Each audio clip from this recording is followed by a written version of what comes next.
Dito naman tayo sa mga batong nagtaka ko dito. Parang maliit lang to siya na bundok. Tapos sa ibabaw nito may mga bato.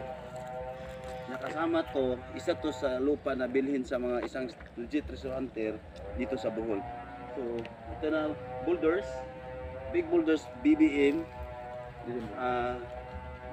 Dito, malaki mga BBM mga tis. Ito mga tis, papunta to sa digging spot doon na kalapit na dinitik nila o hinukay nila na nalihis. Lihis yung item. So dito naman tayo sa big boulders, sa BBM, i-detect natin. Kasi feeling ko mga tis, malaking deposit to sa ilalim ng mga bato na to. Okay. Tingnan nyo mga tis, talagang pupunta sa doon.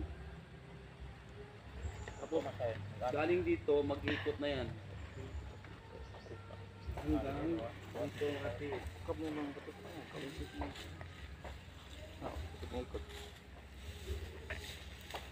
Parang kundi dong.